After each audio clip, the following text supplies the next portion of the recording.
নমস্কার বন্ধুগণ, সুপ্রভাত। আজ 7ই ফেব্রুয়ারি 2024।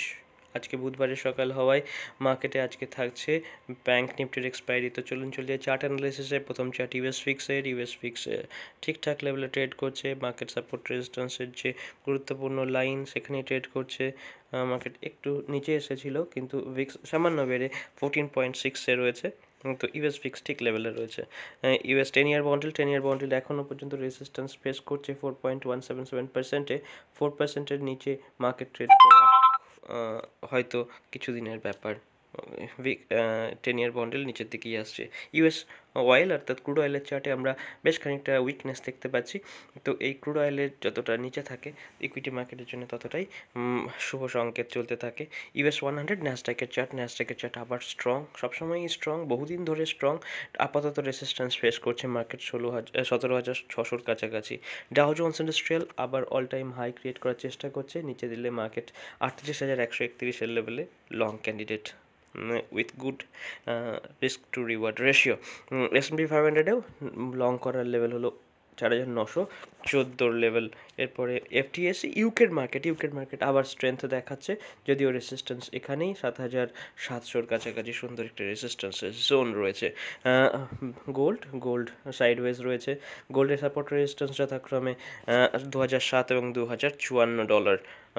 ডলার ইন্ডেক্স সামান্য কুল অফ হয়েছে, যদিও এটাই মার্কেটের একটি গুরুত্বপূর্ণ সাপোর্ট হিসেবে কাজ করতে পারে 103.8-এর লেভেল। এরপরে ইউএসটি আইএনআর সঙ্গত কারণেই একটু স্ট্রং হচ্ছে, তবে গুরুত্বপূর্ণ লেভেল 83 লেভেল, নিচে 82.81-এ সাপোর্ট, রেজিস্ট্যান্স রয়েছে 83.4-এ। ইউএসটিও বেশ খানিকটা উইকনেস দেখানোর পরে সামান্য হোল্ড করার চেষ্টা করছে, যদিও ওই চার্ট অনুযায়ী আমরা এখানে কিন্তু রেজিস্ট্যান্সই দেখছি, সাপোর্ট দেখছি না। এরপরে ইউএসটির পরে ইথেরিয়াম এর চার্ট যথেষ্ট স্ট্রেংথ দেখাচ্ছে, যদিও স্ট্রেংথ দেখানোর পরেও মার্কেট রেজিস্ট্যান্স ট্রেড করছে। এখানে কিন্তু একটা সেল অফ আসতে পারে, আর যদি ব্রেকআউট কমপ্লিট হয়ে যায় সেক্ষেত্রে কিন্তু $2,600 অপেক্ষা করছে।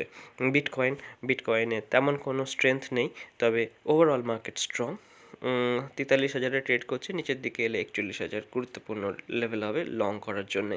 বল্টিক ড্রাই ইন্ডেক্স স্ট্রেংথ দেখাচ্ছে সামান্য করে।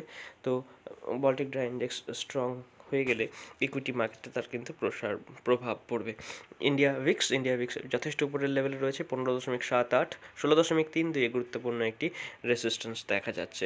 ইন্ডিয়া 10 ইয়ার বন্ডেল বেশ খানিকটা উইকনেসের পর সামান্য রাইজ দেখাচ্ছে, যদিও 7.1%-এর কাছাকাছি মার্কেটের রেজিস্ট্যান্স পাওয়ার কথা। এরপরে ইন্ডিয়া নিফটিতে আমরা দেখছি যে বেশ খানিকটা স্ট্রেংথ রয়েছে, 21,700-তে গুরুত্বপূর্ণ সাপোর্ট রয়েছে মার্কেটে। এরপরে ব্যাংক নিফটি কিন্তু নিফটির সঙ্গে চলতে পারছে না, বেশ খানিকটা প্রেশার ওকে কাটিয়ে উঠতে হবে। 44,700-তে রয়েছে গুরুত্বপূর্ণ একটি সাপোর্ট। ফিন নিফটিতে আমরা দেখছি যে ফিন নিফটিও চেষ্টা করেছিল একটা আপ মুভ দেখানোর, কিন্তু 20,500-র কাছাকাছি ওকে রেজিস্ট্যান্স ফেস করতে হবে। মিড ক্যাপ নিফটি কিন্তু সব চার্টের মধ্যে সবচেয়ে স্ট্রং চার্ট, বেশ খানিকটা স্ট্রেংথ দেখাচ্ছে। 10,800 লেভেল কিন্তু ক্রস করার চেষ্টা করছে, নিচের দিকে মার্কেট এলে 10,600-তে কিন্তু মার্কেট গুরুত্বপূর্ণ একটি সাপোর্ট পাবে। সেন্সেক্সও বেশ খানিকটা স্ট্রেংথ দেখাচ্ছে, কিন্তু আপাতত রেজিস্ট্যান্স রয়েছে মার্কেটে 72,437-এর কাছাকাছি। আজ সকালবেলার আপডেট এটুকুই। দেখা হচ্ছে আপনাদের সঙ্গে পরবর্তী ভিডিওতে। ভালো থাকবেন সকলে, আর যদি আমাদের কাজ ভালো লাগে চ্যানেলটিকে সাবস্ক্রাইব এবং ভিডিওটিকে লাইক করে আমাদের পাশে থাকুন। নমস্কার আর জয় শ্রীরাম। ধন্যবাদ আপনাদের সবাইকে। নমস্কার।